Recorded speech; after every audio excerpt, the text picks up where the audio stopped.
The following podcast will contain spoilers, tangents, hot takes, and excessive foul language. Viewer discretion is advised. Enjoy the show.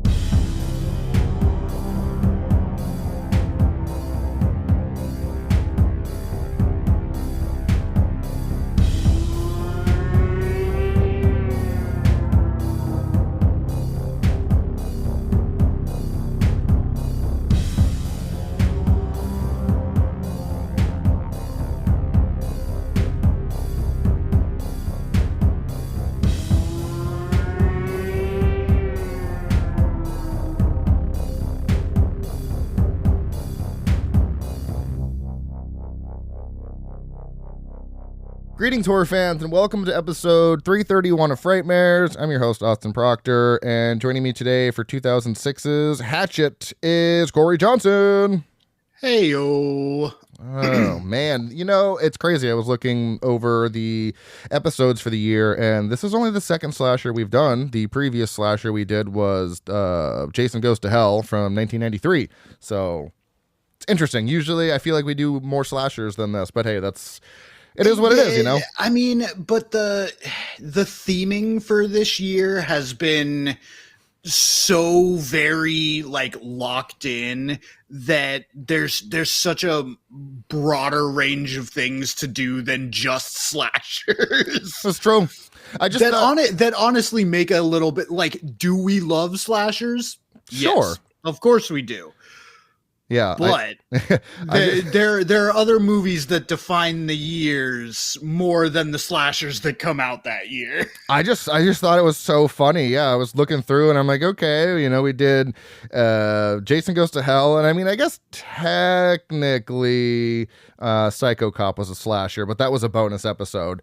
And so I'm like, yeah, interesting. We've only done two, and it's funny enough, this one also stars a Kane Hodder as the slasher, so that's fun.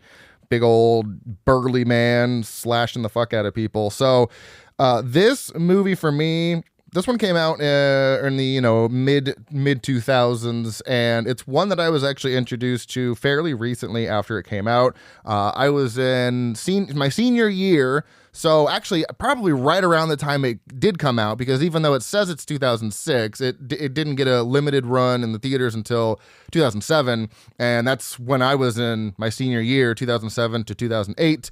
And my buddy John at the time introduced me to this movie, and I loved it. And then it's crazy because there's 3 sequels to this movie, and I don't remember when I realized that there were sequels. Probably not until I don't think I realized there were sequels until all of them had come out. And Victor Crowley was like 2017? Yeah, 2017. So yeah, I'd watched this one and then didn't find out there were 3 more until like 10, 12 years later. So that was fun. But yeah, I love this movie and have always loved this movie since it came out. This was early on in my kind of, horror career, if you want to call it that. Back, so this was, after Saw and all that stuff, but I've always loved this one, and I remember it falling victim to the mid 2000s more than it did, and upon this watch, I was like, oh, it's actually not as bad as I remember from the, kind of rampant homophobia around this time, and, the slurs that were used. There were a couple, but not nearly as many as I remembered, and I was like, I wondered why I had it rated a little lower than I thought, and I figured it was because of that, but I was like, no, so I bumped it up a little bit because I thought it suffered from this more. But this was actually a first time watch for you. I mean, I assumed you'd heard about this one at least, right? Yeah, I mean, you and I have definitely mentioned it in passing on this show innumerable times at this point. And I mean, you watch like horror themed documentaries and stuff, and like Hatchet will get brought up or whatever. And it's always like floating around in the conversation. Right. And just I just never got around to it. Like, it wasn't like I was avoiding it for any reason. It was just like, I mean, it's there when I want to find it. Type of thing. I'll tell you what though, I'm very glad I watched it, and I'm also glad that there are sequels, because I will be watching those in the future as well. Yeah, there like I said, there's 3 sequels, Hatchet 2, Hatchet 3, and then the 4th one is just Victor Crowley. I don't know exactly why it wasn't just Hatchet 4. There's probably an explanation that I just don't know. But yeah, there's 3 extra sequels, and actually Danielle Harris comes in to replace the actress who did Mary Beth in 2 and 3, and I don't know. I think she's in 4. I think she has a more limited role in 4, but I know for sure she's in 2 and 3. 2 and 3 fucking slap just like this one does. Outrageous kills, over the top gore. They're so much fun. And Victor Crowley actually has like a really fun, I think it's still set in the swamp, obviously, because that's where he lives, but it has a more kind of unique setting that I won't, divulge now. I want you to experience that. But funny enough, there is actually a character in that movie. If anybody watches Impractical Jokers, Brian Quinn is in that movie because he's a big horror fan, like a huge horror fan, and I guess he either knew Adam Green or was buddies with him or something, so he's in that movie, and he's fucking hilarious in that movie, so that's another reason why I really like that one. But I'm excited to talk about this because, 1, you haven't seen it, and 2, this has just been one of my favorite slashers for since it came out, and we will get to that review momentarily. But before we do that, we got to do this, and we got to do what did Jason Hill make me watch this year, or week rather. Jason made me watch Abominable from 2006. A man crippled in a climbing accident returns to his cabin in the woods as part of his rehabilitation, but he wasn't prepared for the imminent onslaught. First thoughts when you hear Abominable, what do you think? The snowman, the Yeti, but it's definitely not that. It's not. I have like Sasquatch. I have like the vaguest like inkling of what this is. Like maybe it was on like Spike TV or something. Oh God, man, I had forgotten about that channel. Spike TV. This sounds like so vaguely familiar to me. So it's a lot of fun. Dee Wallace pops up in the cold open, and I was kind of thinking about her career, and she kind of does this randomly. Like, she pops up in the beginning of Jeepers Creepers Reborn. She pops up randomly at some point in The House of the Devil, The Stepford Wives, Alone in the Dark. She'll just pop up, and you're like, what the fuck are you doing in this movie? So random. And then the title sequence right after that, I saw that Jeffrey Combs and Lance Henriksen were also in this movie, and I was like, oh, I'm fucking sold. You got 2 horror icons, and then, of course, Dee Wallace as well, but she was only in the beginning. Jeffrey Combs plays like this surly gas station attendant with this oxygen tank he's carrying around, these big, thick glasses, long, shaggy hair, just chain smoking. So goddamn funny. I love Jeffrey Combs. And then the main actor, Matt McCoy, looked really familiar to me. And I realized once I was going through his IMDb that he has a small recurring character on Seinfeld. His name's Lloyd Braun in Seinfeld. And I was like, okay, this has got an interesting mix of people. This movie was literally like Rear Window by Alfred Hitchcock, but on a mountain range with the Sasquatch, because homie is in a wheelchair because I think he's paralyzed, and he's rolling around in his wheelchair looking out his window with these binoculars because there's a gaggle of girls across the street who are there vacationing, and he's trying to warn them about the imminent danger of the Sasquatch, and it's so goddamn funny. And the Sasquatch design was actually pretty good. It appeared to be fully practical. There were definitely some CG'd, like colored eyes, I think, though, because they were kind of like lighting up blue. And I could have used a little more of the Sasquatch, but then the second I said that, the ending of the movie started happening, like the last third act. And the second I wrote that down, the gnarliest fucking kill happened. And then you see the Sasquatch for the rest of the movie. It was so 2000s, but not like painfully 2000s. But it was just like, yeah, you can tell this is a mid 2000s movie just based on the characters alone. Jason gave this a 2 out of 5 and said Sasquatch has a beard, and I love that. And I gave it a 3 out of 5 because it was entertaining, but I definitely could have used a little more action. I felt the pacing was a little wonky. But when you do get kills, they're practical, and it's a lot of fun. I think you'd like it just for the sheer fact of how ridiculous it is. Yeah, and again, like this feels like vaguely familiar to me. Like I feel like I have seen this somewhere At some point. like around college. Like Okay. 2012 to 2014 area of my life. This feels very familiar. Well, if anybody does want to check it out, including yourself, you can watch this on Tubi, Prime, and Plex.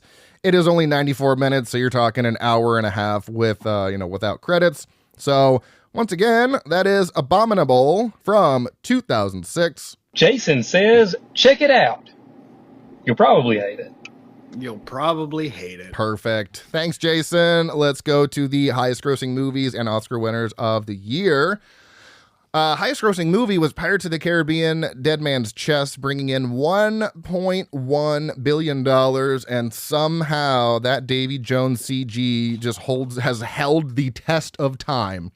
God, that he still looks fantastic to this day. And the highest grossing horror movie of the year, Saw 3, bringing in $164.9 million. This was the 79th Academy Awards presented on Sunday, February 25th, 2007, honoring honoring movies released in 2006. Best actor goes to Forrest Whitaker for The Last King of Scotland. Actor in a supporting role goes to Alan Arkin for Little Miss Sunshine. Best actress goes to Helen Mirren for The Queen. Actress in a supporting role is Jennifer Hudson for Dreamgirls. Cinematography goes to Guillermo del Toro for Pan's Labyrinth. Director goes to Martin Scorsese for The Departed. Musical score goes to Gustavo Santaolalla for Babel. And Best Picture goes to The Departed. So I had never seen The Departed. Somehow. What? Yeah, I know. What? I had never seen The Departed. I knew there was something about it that was shocking, but I didn't know exactly what. I thought there was some sort of a twist, and there wasn't necessarily a twist, but there was some shocking shit that did happen at the end of the movie, which again, I won't go into because I don't want to ruin it for anybody, but it is about an undercover cop and a mole in the police attempt to identify each other while infiltrating an Irish gang in South Boston.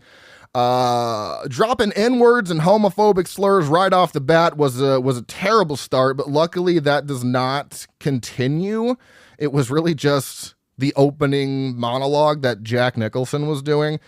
So for me, the movie is, maybe it's just me, maybe, because I know sometimes I'm not the greatest at picking up on stuff, but this movie was so fucking complicated, in my opinion. You have a guy planted somewhere working for a mole, and then another mole working on the other end, and like they're trying to find each other. I'm fucking third generation confused as hell. It took me most of the movie to finally understand what was going on. And I wasn't on my phone. I was sitting there watching the whole goddamn thing. It was very confusing. And I think one of the issues I had with it is that one of the moles is tasked with finding himself. And that plot device felt way too convenient for me, because if he didn't get tasked with finding himself, the whole fucking thing falls apart. And for some reason, I had a hard time keeping everybody straight. Like Damon and DiCaprio, who by all accounts do not look similar, kept confusing me every single time. I could not. It's the hair and the accent. That was the problem. I'm like, everyone's got the same terrible Boston accent, and I'm just like, I can't keep anybody straight. And even Mark Wahlberg's character, who looks wildly different than both of them, I still had a hard time remembering who was who. And the accent, I'm sorry if you're from Boston or that area. It's my least favorite accent in the United States. I can't. Looney Tunes. Yeah. That's what I wrote down. I wrote down it's fucking Looney Tunes. That's so funny. Yeah, I cannot stand it. It's my least favorite. It's some of Jack Nicholson's best work. Oh, I'm shocked he did not win best supporting, or Alan Arkin and Little Miss Sunshine totally understand, but I am shocked that Leo and Jack Nicholson did not win something for this, because I think this might be my favorite Jack Nicholson role. He was fucking, and remember when we talked about Jack Nicholson a while back on one of the episodes. One Flew Over the Cuckoo's Nest. Yeah, and I was like, I really, you were like, you must not have seen him in much. And I'm like, I really haven't. So this definitely was better than One Flew Over the Cuckoo's Nest. And no shade to that movie. I love that movie. But this one definitely takes the cake. I haven't even rated this one yet because I don't know where I stand. I feel like I need to watch it again now that I get what's going on. So The Departed is definitely one of those movies where you if you're not like 100% clued in on your first watch, you definitely need to watch it again to get all the nuances that are going on. Yeah, because it's a very fast talking, fast moving, hey, here's your information, let's move the fuck on type of thing. It's and it's very dialogue heavy too. So like, and honestly, it's kind of out of what Scorsese normally did up until that point, as he is definitely progressed as a filmmaker and a director. But it was because, like, you think of like Goodfellas and how slow and like, I'm not saying and like Casino, pacing for Goodfellas. Yeah, it's not that it's slow pacing, but it's very methodical. They give you all the information of the plan as it's being laid out, where with The Departed, you're just like, oh, these two fucking kids get brought up by this gangster without really ever interacting with each other, and he sets them on two different paths doing the exact same thing, and it's just real fast. It jukes all over the place. Yeah, and like I said, there's a lot of dialogue, and I'd say 80% of that dialogue is very integral to the plot. There's barely any dialogue that's not like, hey, you don't have to pay attention to this. Every word means something. And it's, 2.5 hours. So yeah, I definitely need a rewatch. Right now, I'd land on like a 3.5 to a 4, probably closer to a 4. Because I have been thinking about it every day since I've watched it. So I'd probably land on a 4 from me. It has a 4.3 out of 5 on Letterboxd. I get it. Scorsese does have that poll, and he makes some really great shit. And it's actually on Netflix right now if you want to stream it. My review was Bostonians don't so much speak English as they do chew on it and spit it out. That's just me. So again, sorry if you're from Boston. It's not, I don't have anything against you. The accent. Oh my God. But anyways, The Departed, crazy, crazy movie. Definitely requires a second watch from me. Because sometimes I'm right on the money with picking things up. Other times I'm like, what's fucking going on? So I'm very hit or miss with being able to actually put together movies. It doesn't make any sense. So that is The Departed. Let's do the IMDb roundup and get on to this review. So this is Hatchet from 2006, released on September 7th of 2007 as a limited theatrical run. It is rated R for strong, bloody horror, violence, sexual content, nudity, and language. Moderate sex and nudity, severe violence and gore, moderate profanity, mild alcohol, drugs, and smoking, and severe, frightening, and intense scenes. Coming in at 1 hour and 26 minutes, listed as a comedy horror thriller, directed by Adam Green, who also directed Frozen from 2010, Hatchet 2 through 4, which is, Hatchet 4 is Victor Crowley, and then Digging Up the Morrow, written by Adam Green, who writes basically everything he directs, composed by Andy Garfield, who also composed Frozen from 2010 and Hatchet 2, cinematography by Will Barrett, who also did the cinematography for Hatchet 2 and 3, and Digging Up the Morrow, edited by Christopher Roth, who also edited Killer Clowns from Outer Space, Leprechaun, and The Dentist 1 and 2. That's amazing. Starring Joel David Moore as Ben, who was also in Grandma's Boy as JP. We've got Amara Zaragoza as Mary Beth Dunstan, who was also in Perfect Stranger as Bethany. Dean Richmond as Marcus, who was in 32 episodes of The Cosby Show as Kenny. Kane Hodder playing Victor Crowley / Mr. Crowley. Everyone should know him from the Friday movies, Friday 7 through 10.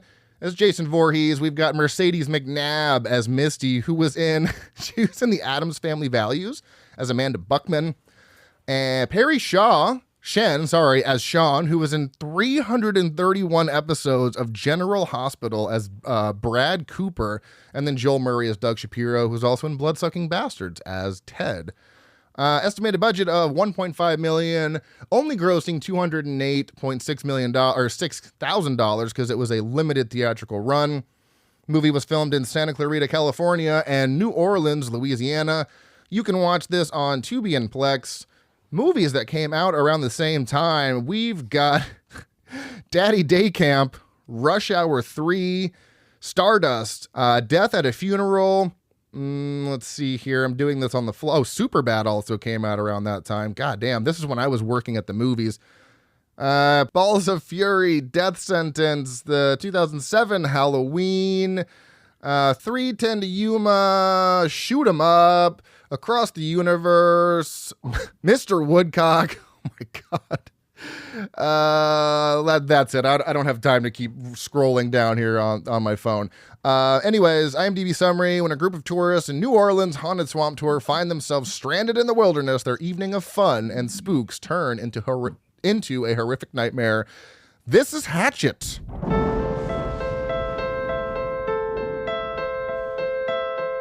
Once upon a time, there was a boy named Victor Crowley.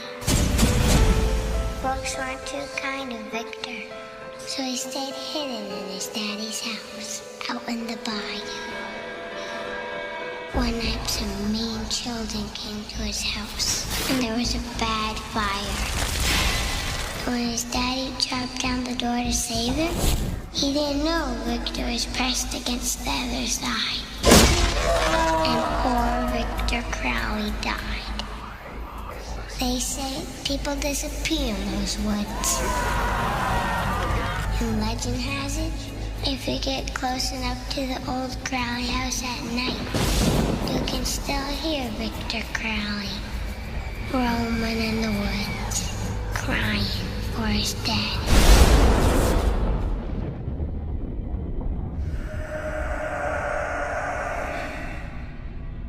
I want to go home.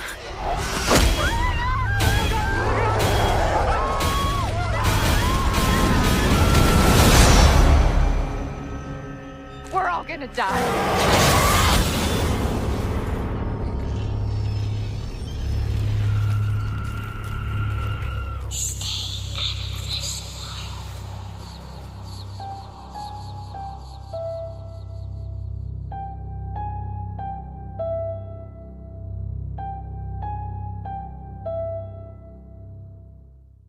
So, Cory, overall thoughts on Hatchet being your first time? I am very excited to hear this.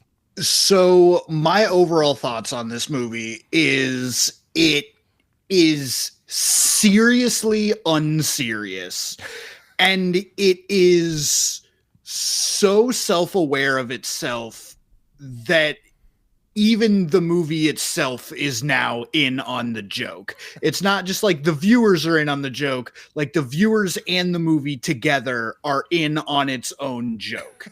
And I feel like it does something really well that other movies that try to do the same thing don't always hit. Okay. And it's almost for me like a little bit of a lightning in a bottle moment for a B movie, because whether or not it started out to be like, oh, hey, let's have a serious slasher meant to scare people, or if it was like, hey, let's write a love letter to slasher movies, it became kind of this weird intermixing of the two, and it was just hilarious the entire way through. Every kill was fantastic. Oh yeah. I have no fucking notes on any of the kills.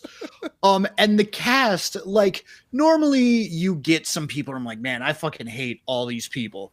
But all of these people were such like very specific types of loser that I'm like, all right, you know what? You've charmed me with this a little bit. Well, it's funny that you mentioned this because my overall thoughts are this is a true love letter to 80s slashers with good comedic beats, incredible practical effects, and a nice little side plot with Mary Beth's character that I really enjoyed. Yeah, I mean, I have really no notes for this movie, to be honest. There's very few things that I did not like. In fact, I think there's only one thing. I was kind of shocked when I was writing out things I didn't like or things that didn't work, and I had one, and I was like, oh, all right, I guess that's another reason why I bumped up my rating, because apparently there's not much I don't care for. So going into the opening scene, talk about an incredible cold open. For one, you have Robert Englund. Some What? Fucking Robert Englund, the horror movie side quest man. Yeah, like just popping up out of nowhere. And I'm pretty sure, like, he finds nobody asks Robert Englund to be like, hey Rob, will you come be on the, he just shows up on set magically and he's like, I'm shooting this scene today. Yeah, it's like what's his face? Oh my god, Bill Murray. It's like his number's pretty easy to find, but he'll, you leave him a message, and if he shows up, he shows up. It's like that. But Robert Englund's like, no, I'm just going to be there. He just comes knocking on your door. And by the way, I'm going to be in your movie. You're not going to say no to Robert fucking Englund. So it's just so funny when you're like, especially because did you know anything about his little cameo at first going into this, or was it just like, holy shit, there's Robert Englund? Well, no. So yeah, no, I knew nothing about it. Yes. And for the first 30 seconds I'm looking at him, I'm like, is that fucking Robert Englund? Because every movie he's in, you're like, oh yeah, that's definitely Robert Englund. But it takes you just a second. Right. Because he always looks slightly different. Yeah, that's true. They've cut his beard just a little bit different, or they made him a little bit more pale than he normally is, or he's wearing some type of big ass hat, or he's always in some costume that you're like, that's not what I would expect you to be wearing. Yeah. I expect you to be wearing the sweater or a suit. Those are the only two things I've ever actually seen you in. I mean, shit, even in his small role in Stranger Things, his eyes were X'd out, and you're like, it's Robert Englund, I think. Yeah, he's always got something going on in every one of these movies. And in this one, he's playing this they're out hunting for gators or whatever they're doing. And it's him and some fucking guy. I don't know who the other guy is. And they're hunting for alligators, and then they both get torn up in the swamp. You don't see Robert Englund's death. You see him die after, you see his death is off screen and the other guy comes across him. But then the other guy that comes across him, you get an arm rip, a torso punch, ripped in half. They rip his legs apart. And then you go into this new metal-ish kind of title sequence where we get the only CG of the entire movie because the camera goes underwater and then, comes up from the sewer or whatever into downtown New Orleans. And then it's just a bunch of women taking their tops off because it's Mardi Gras. I mean, what a fucking opening. I did want to mention how they used Marilyn Manson's new shit as the opening. Was that Marilyn Manson? That was that. Rabble, rabble, bitch, rabble, rabble, party. Yeah, that's Marilyn Manson. Shit, okay. That's his song, The New Shit. And I was like, I know exactly what this movie is going to be. Okay. If they're opening with a Marilyn Manson song. Okay. It would only be one of two things with that opening. And I knew it wasn't going to be the one thing. So it was definitely going to be the other. Yeah, so you have a killer cold open that leads, Hatchet comes across the screen and then it goes into the streets. And then we find our little, ragtag group of friends who do, two of them split off. You've got Joel David Moore and I think his name was Marcus. Where'd it go? Oh, sorry. Yeah, his name is Marcus in the movie, but Dean Richmond. So Marcus and Ben, they split off from the rest of the group. And, they're going to go do a haunted ghost tour in the swamp. But I love what worked? I love the New Orleans setting. I definitely think we need more movies set there. And of course, it's not exclusively set in New Orleans. It's mainly set in the swamp. But I do love, Bourbon Street and all that stuff. It's a spooky town, so horror movies just make sense. New Orleans is a swamp. Exactly. Basically all of Louisiana is a swamp. A giant swamp at sea, at the fucking sea level.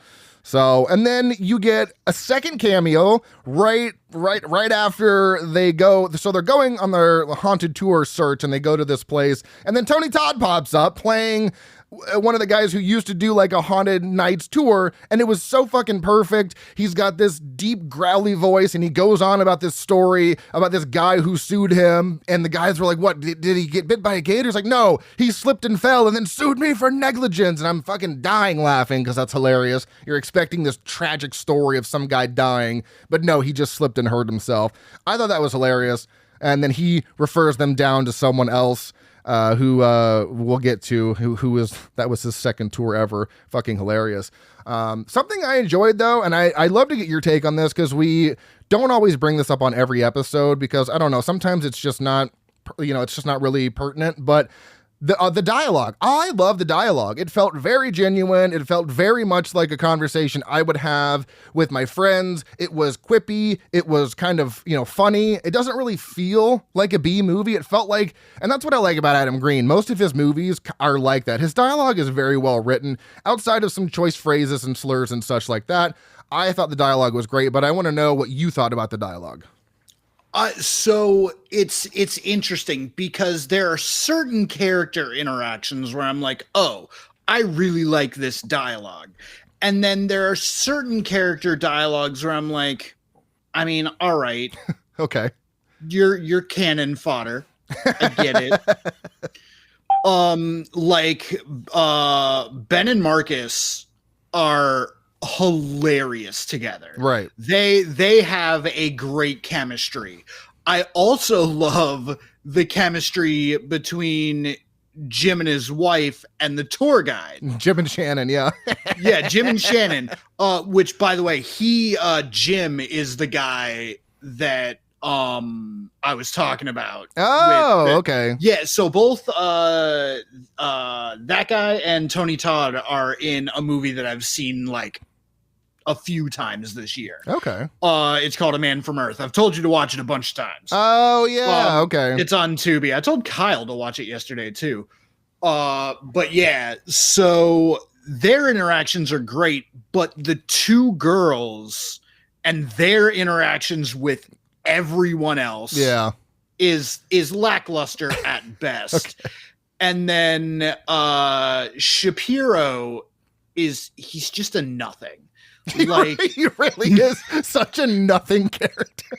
Like, and then you have that whole side plot where it's used as a throwaway joke. That's not even his name. And then the girl says, that's the third time I've fallen for this. And then like, that's the bit. Yeah. It's like, okay, but you don't need it. Like you can achieve what you're doing with these two characters in a way that doesn't even involve this character just based on where you are thematically. Right. You're in Louisiana during Mardi Gras. Like you don't need some scuzzball with a camera making these women take their tops off. Like there's way better ways to do it. I mean, is it funny in the sense of what the movie is? Sure. Yeah. But wasn't necessary. Yeah, it wasn't necessary at all. But, okay. But overall, yeah, no, the dialogue, especially for what the movie is something to behold. Right. And maybe that is the lightning in the bottle that I was mentioning earlier. Maybe it's just that the dialogue was so natural. I wasn't like, oh, this is rough. Yeah, I think that because it also comes down to the acting too. The acting and the delivery of each character, I just thought it just came off so natural. No one felt like rigid or very tense. It just felt like like I said, a conversation that I would have with a friend because they're kind of riffing on each other. Ben's character is upset about breaking up with his girlfriend of 8 years, and you've got Marcus fucking with them the whole time. And then you've got the, the kind of dark brooding character, Mary Beth, who's there looking for her. I think it was her father and uncle or brother and uncle, two family members. Brother and father. Okay, yeah. So she's looking for her family members and he's trying to talk to her and she doesn't want it. And he's just trying to be friendly. And she's like, I didn't get on this bus so I could hopefully meet you. And I was like, damn, that was a great burn. So I just love all the interactions. Yes, do all of them work? Not necessarily. But for the most part, I'd say like 80% of all the interactions are great, which is something you don't really expect from a movie of this pedigree, like a kind of like a B slasher, and that's what I think works about it so well. Then of course you add all the crazy killing in with it as well, and you got one hell of a movie. There's a lot of good tropes, which I love. You open with a killing, you've got an isolated location, you got the Harbinger warning the people not to go, several brutal kills, you got the killer with a traumatic past, something that reignites the killings, and then like a multitude of weapons that he uses, primarily it's called Hatchet, but it's an axe. A hatchet only has a blade on one side, not both sides. So fun fact there. See, and I thought it was due to the length of the handle that made it a hatchet. I could double check because a fire axe does not have two bladed sides. Yeah, because I thought hatchets were. Oh, maybe it is the size of the handle, but I know that hatchets don't have blades on both sides. That's for sure. But you're right. Then I see axes here that only have a blade on one side as well. Interesting. Okay. Maybe I'm wrong then, but I could have sworn that it technically wasn't a hatchet, because usually hatchets are pretty small. Like they're not like the one that he has in the movie is pretty long, but usually hatchets are like kind of handheld, and they're very portable. So maybe it is with the length of the handle. That could honestly be it.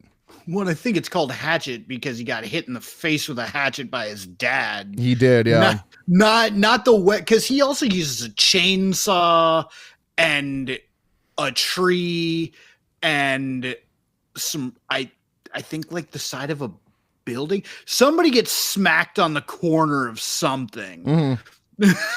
So there were a lot of kills to keep up with. That's the one thing I'll get into in 2 seconds. Axes are typically larger with longer handles, two-handed swings to fell trees or split logs. Hatchet, on the other hand, are smaller and lighter and feature shorter handles. So the difference of a hatchet and an axe is the length of the handle. So there you go. But semantics. Going to what you were just saying, that's what I love about this movie, because you open with a killing, so you're like, cool, this is the level of gore we're gonna get. And you don't get another one until about halfway through the movie, which is like, usually, man, that's a long time to go without a kill. But the story is entertaining enough to keep you watching. And then once the kills start, they don't fucking stop. It's basically kill, 5 minutes, kill. Like, he even kills two people at a time on a couple of occasions. But I mean, every single kill is unique. It is graphic. It is bloody. That's the thing I love about this movie. Like I said, it's a love letter to 80s slashers, and I think the pacing that goes with it is perfect, because they're in the swamp by 25 minutes, killings start at about 40, the movie's over at like an hour and 20.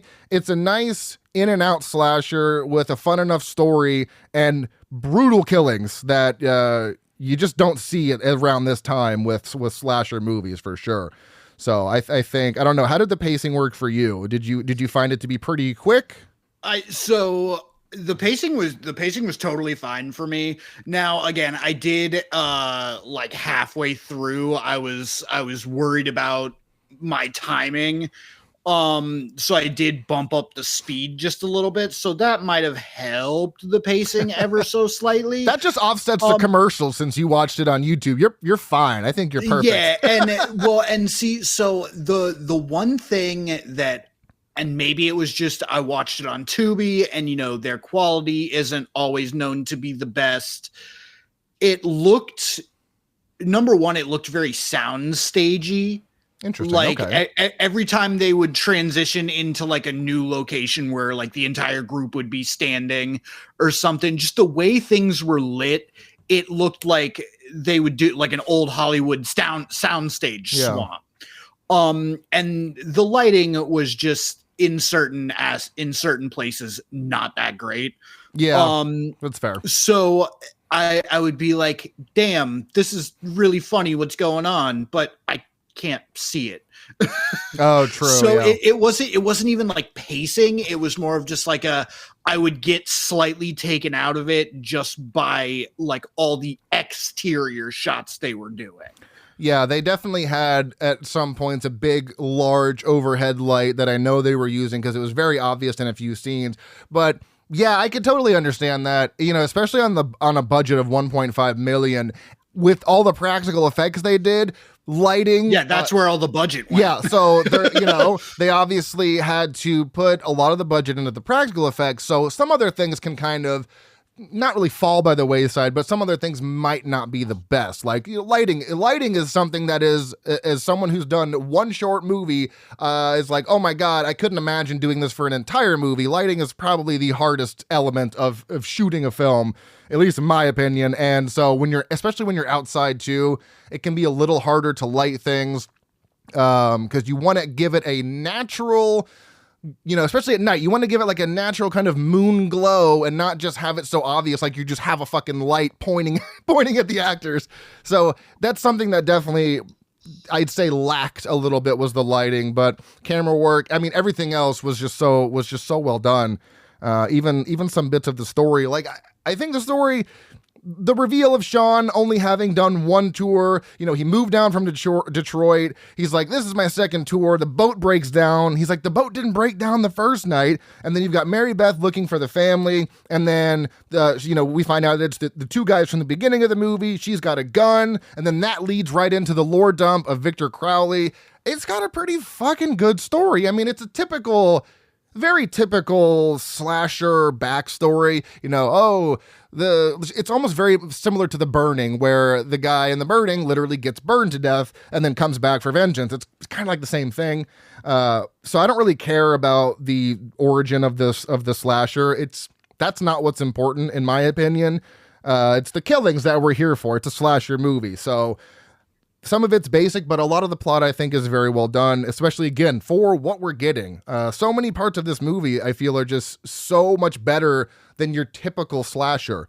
Like Friday the 13th, you've got an iconic person, Jason Voorhees, and in this I feel like they did so much work on a lot of things that obviously is not as well known. Victor Crowley is not as well known as Jason, but I don't know. I do love the character. I love how horribly disfigured he is. He looks like a fucking lunatic.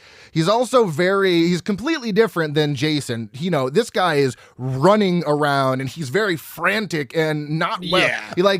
I love this like slasher, because he's not, most slashers for the most part are cool, calm, collected. They're just walking around and he's fucking running and screaming and yelling. And you're like, this is horrifying. And it's also Kane Hodder. He's a big fucking dude. Yeah. So and see, it's for me, like it didn't have that terrifying aspect at all. Okay.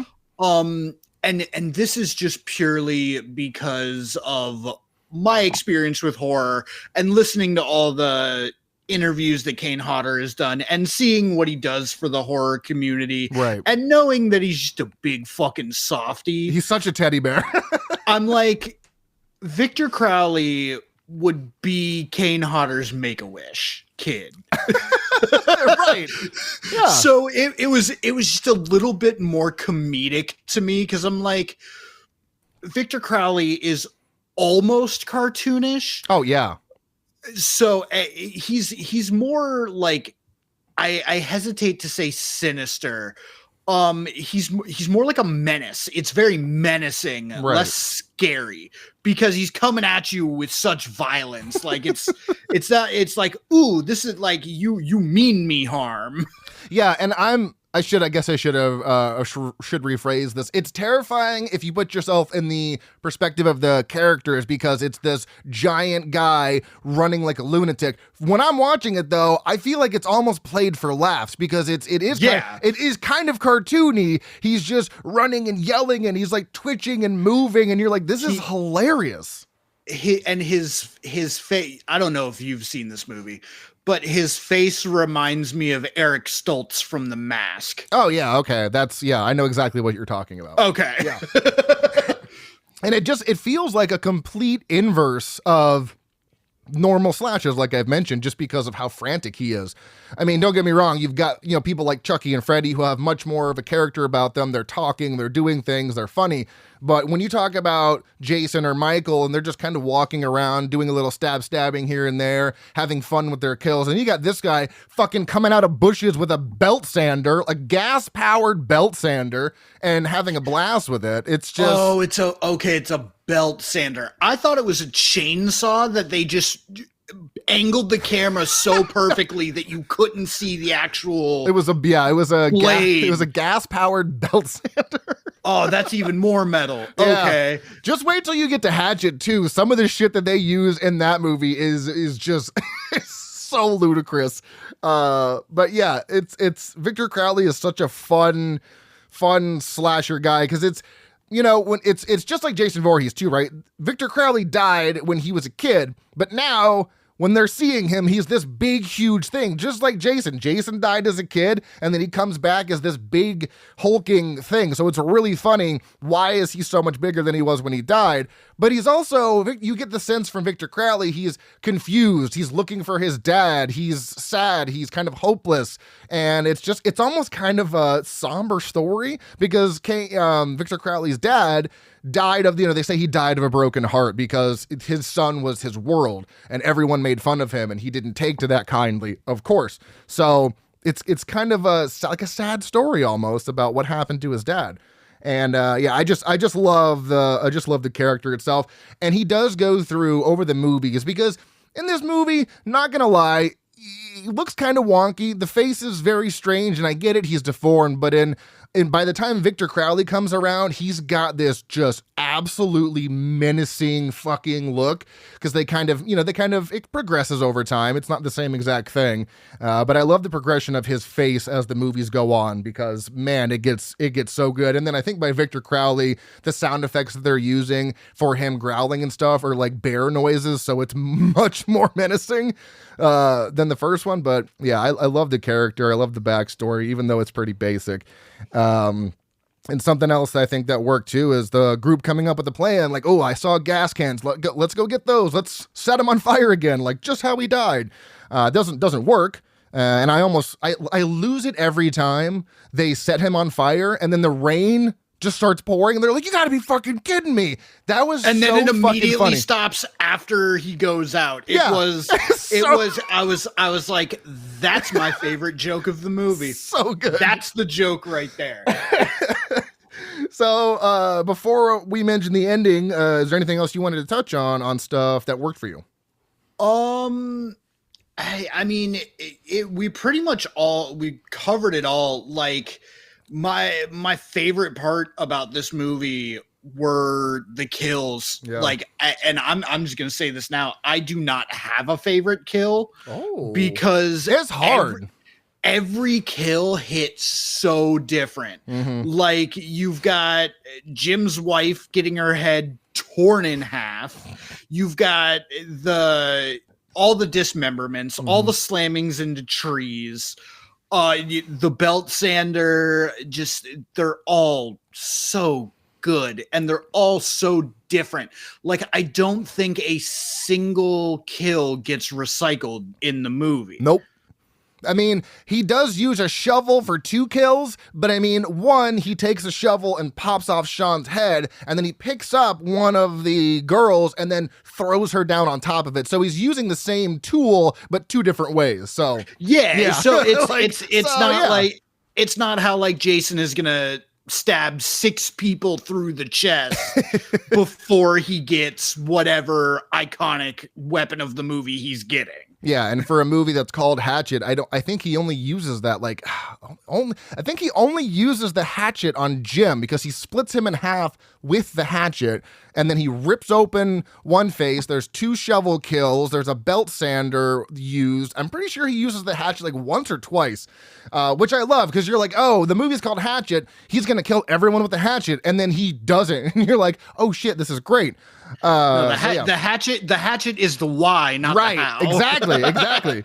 Which I'm sure most people were like, oh, okay. So talking about the ending, I really like the ending because you think that 2 people are going to live. You've got Ben, you've got Mary Beth. They're on the canoe out. And you're like, okay, well, they're either going to walk away from this or something fucky is going to happen. And of course, Mary Beth goes in the water. You see is it Ben? Yeah, it's Ben. He reaches his hand down. But of course, when she comes up to grab the hand, it's actually Victor Crowley. And it's, he's ripped off Ben's arm to put it down in there. And then the movie just cuts. You don't even know what happens to Mary Beth. The movie's just over. And I love that because when you watch 2, it answers that question immediately. And I think that's a lot of fun because like you just don't know what happened. Usually the final girl lives and we get to go home and the day is, the villain is dead and I saved the day. But this one's just like, and it cuts to black. What did you feel about the ending? Was that something that worked for you? So I'm lukewarm on it at the moment. That's fair. Well, number one, because I think it is almost too direct of a ripoff from what is it? Friday the 13th Part 2 into 3, or is it 1 into 2? Well, what is it? Which one? The ending where Jason comes up in the boat and you get the freeze frame, and then the next that's one. And then the next movie is her having that same dream. Yeah, and so waking up. 1 into 2. So it was a very direct, I'm gonna say, ripoff, because they did it in a different way and then immediately did the hard cut to black. Yeah, I was like, because like the Sopranos ending hadn't happened yet, so they it couldn't even be like an homage to that. I feel like that was all right, we literally just ran out of money. Like, that was the last dollar spent and they could not go further.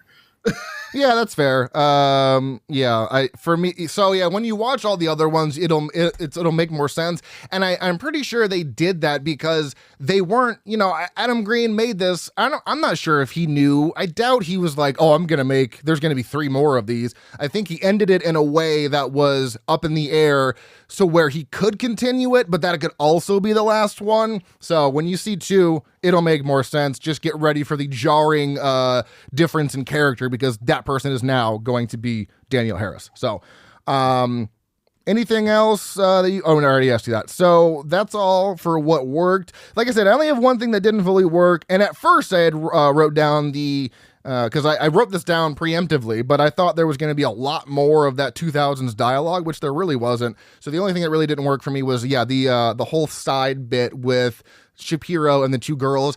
I just didn't feel like it did anything to the story. It didn't really add anything. And it just kind of felt like a way to just show tits for no reason. I mean, whatever, I get it. It's a slasher movie. Those are usually a part of it, but that's really the only thing that did not work for me. What about you? So none of these didn't work for me. They're more like nitpicky things. While the camera work was good, I think the camera quality could have been better. Okay. Again, maybe this was just the quality that Tubi was outputting. True, but the movie was, it just had that like early 2000s dust on it.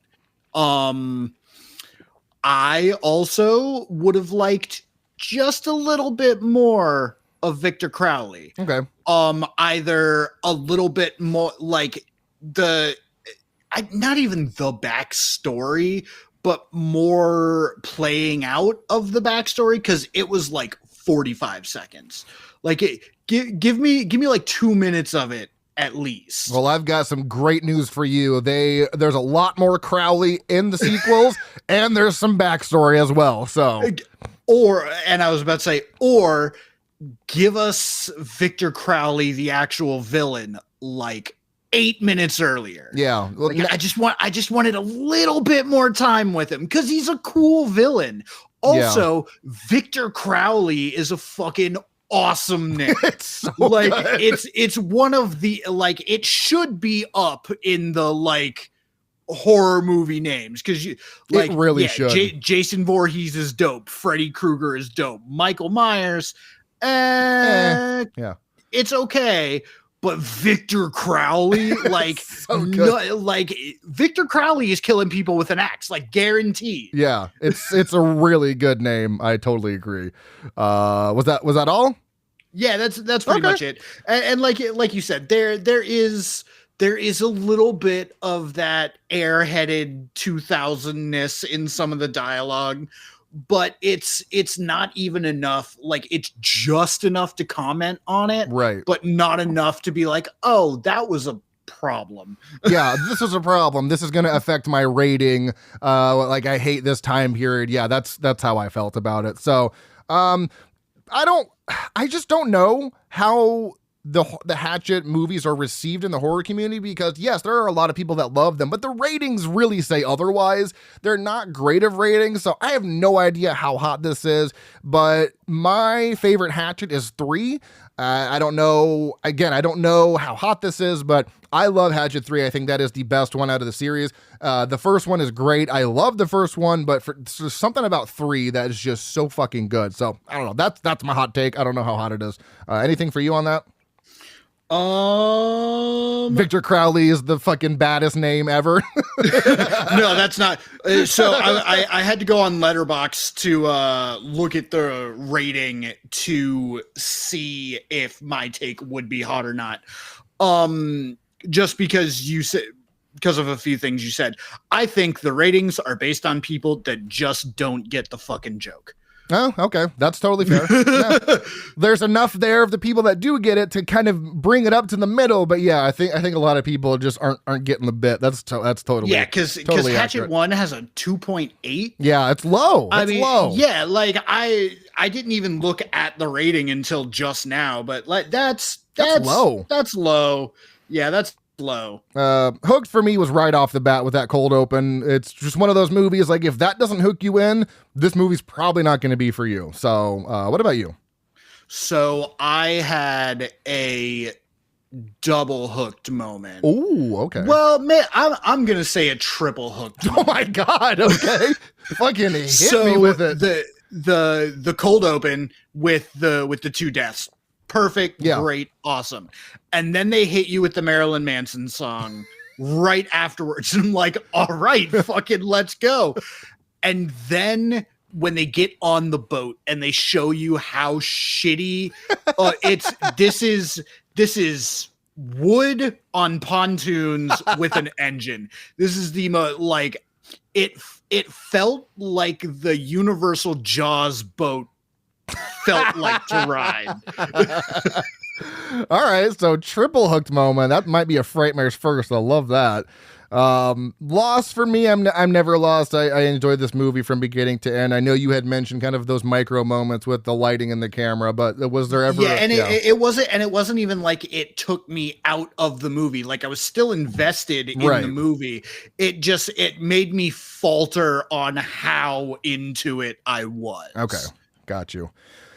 Horror moment for me is because there's not really a lot of scary parts, but one that always gets me is when the group is looking in the bushes because they think they hear an animal or a person, but then Crowley pops out with that fucking like belt sander going. It's like a small jump scare that always kind of like makes me jump back just a little bit because I always forget when he's popping out. So that's my horror moment. Did you have a horror moment?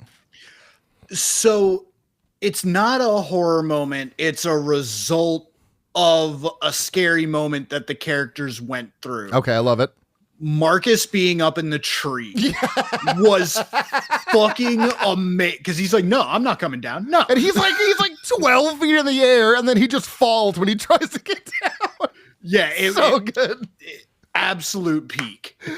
Okay. So I list this as my favorite kill. I mean, like you, I don't really have, I love them all, but I love this one, like maybe just like a speck more, but it's because of the camera work that goes into it. That's what I love about it. It's a twofer. It's Jim and Shannon, because Jim gets, and it's also the first real on-screen kill we see outside of the cold open. It's the first people of the group to actually get murdered, and Jim gets cut in half with the hatchet, and then he runs up to Shannon and rips her head open. But what I love about this is the camera work, because he runs up and grabs Shannon. The camera does a circle around Victor Crowley, and it's the same. So it's basically like they made it look like there were no cuts, even though there was a cut when they went around his back. But that 360 they do around was so fucking good. I was like, I really love that shot.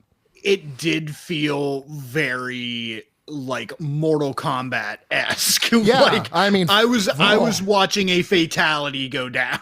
yeah, because I mean, he cracks her head open like a fucking coconut.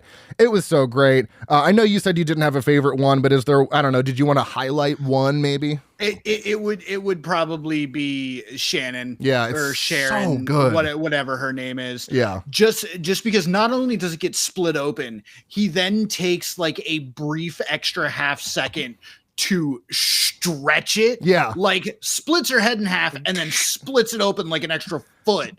And you're like, and I was like, you know what? Thank you for the extra mile, sir. Employee of the month here. yeah, right. He's really going above and beyond. Favorite character is also a twofer. It's Jim and Shannon. They just don't fucking belong in this movie at all. And they're fantastic. And I love them. So good. Well, no, I read that you have to bury him above ground because of the water level. He's like, would you guys just let me do my job? What about you? Is Jim your favorite character? Yeah, Jim's my favorite character. Okay. Just because, like you said, they should not be there for any reason whatsoever. Like, I know for a fact, just based on what Jim is wearing, he knows better than to go on these super shady tours. Oh, yeah. Like him and his wife are the type of people that go on like Viking River cruises. Like they spend the money for the experiences. Yeah, I love them so much. They're the best. Least favorite character for me is Doug. Like I said, he just doesn't really add anything to the plot. He's sketchy. He's in his 40s or maybe 50s, and he has girls in their 20s in his videos. He's probably on a watch list somewhere. He just adds nothing to the movie for me, and that's where I sit with him. What about you? My least favorite characters are the two guys that fuck off at the beginning of the movie, because why were they even there in the first place? That's that 4 minutes could have been more Crowley. Yeah, so the four guys that split off from Ben and Marcus. Okay. There's a lot of good lines, but I don't know why this one always kills me. Probably just because of everything leading up to this moment, because it's one of the I call them bimbos, I don't know, one of the girls that's trying to get into the industry. And this is like probably 20 to 30 minutes towards the end of the movie, and she's like, I was going to move to Hollywood next month and be famous, and now I'm going to die with all of you assholes. I don't know why that line just fucking kills me, but that's my favorite one. It's really hard to pick because there's a lot of good ones. Did you have one? No, but I do really like the line that comes like right before that, where she's like, I didn't even go to NYU. Yeah. I went to Hofstra. Because he's like, anybody else have something they want to admit? So I didn't even go to NYU. So good. Okay, one random thought, or not even a random thought, but it was, I wanted to point out the director cameo. One of the guys in the beginning, where they split off, the guy with the hat on, that's actually Adam Green. He's the director. He's the guy in the hat who says, quote, what, so you can sit in your room and cry about Heather, end quote. And, that's his little cameo he has. No expectations for this movie because I'd seen it before. And if I did review horror movies instead of shamelessly plug my podcast, it would be, I can't listen to Ozzy's Mr. Crowley without thinking about this movie. And I always sing it, Victor Crowley. I don't know, that's just my stupid shit. Hopefully that doesn't get stuck in your head now, and I apologize if it does. Any other closing thoughts here on Hatchet? No, this is a movie that you definitely should experience as blind as you can, which at the end of this podcast is a dumb thing to say. But I'll cut that in up front somehow. But leave this part in too. Yeah, I love it. But this is also a movie to show to your friends who have never seen it, and don't explain it to them, because this is definitely a movie I would have liked to sit down and watch with you. This is a group like party movie. Like if you got a group of friends over and you're like, oh, let's watch let's not watch a scary movie, but let's watch something fun and cool. Hatchet. It's a party movie for sure. It definitely is a party movie. I totally agree with that. All right, so let's move on to the post-review stuff here. Couple of taglines. It's not a remake, it's not a sequel, and it's not based on a Japanese one, which is a very odd tagline. Old school American horror. Terror goes old school. Victor Crowley lives, which I love. True horror has returned, and stay out of the swamp. Trivia, writer and director Adam Green created a no CGI rule for post-production. The only CG that was used was to remove on-screen wires and camera setups, that's totally fair. If you watch the first 3 Hatchet movies in a row without opening and end credits, it would be one uninterrupted storyline revolving around a few days. And lastly here, the t-shirt with the odd-looking smiley face on its logo is for Newberry Comics, a New England chain that sells CDs, DVDs, and comic books. Writer, director Adam Green grew up in Massachusetts and would buy his horror movies and action figures from there. One goof I found that was funny. Sean takes a group on the tour on the bus, which leaves the French Quarter in daylight. Enough time passes that the sun goes down, signifying they've been driving for a while. Sean then directs our attention to a passing cemetery, which he claims is St. Louis Cemetery number 1, and he says it houses the tomb of Marie Laveau, except that cemetery is back in the French Quarter, just a couple blocks away from where the tour bus departed. Rated 5.7 out of 10 on IMDb, 2.8 out of 5 on Letterboxd, 57% on the tomato meter, and a 45% audience score. What did you rate this? I gave it a 3.5. Boom, okay, I had bumped it up from a 3.5 to a 4. So there you go. Similar movies according to Letterboxd. We have Terrifier 2, Scream, Friday the 13th, 2009, and Scream 4. Similar movies according to IMDb. We have Hatchet 2, Hatchet 3, Victor Crowley, See No Evil, and My Bloody Valentine, 2009. Got some funny reviews? Yeah. All right. I've got 4 or 5, probably. I think I have 5. All right, go for it. A half-star review from Ambi. How did this get funding? Why is Tony Todd and Kane Hodder here? I guess fuck Robert Englund in that review, too. Fucking I guess. 2 stars from Haunted Hippie. This is why Mardi Gras is not on my bucket list. Because, the killings. What do you got? A half-star from Curbitine. Too many titty, not enough hatchet. Which also, I'm just realizing that the Letterboxd title card for Hatchet is an axe. Yeah, that's what I was saying. That's what the that's what it's everywhere. It's on the DVD, on the Blu-ray, it's everything. Yeah, that's what I was mentioning. That's definitely an axe. 3 stars from Cinema Void, and that's what happens when you let Shrek listen to too much death metal.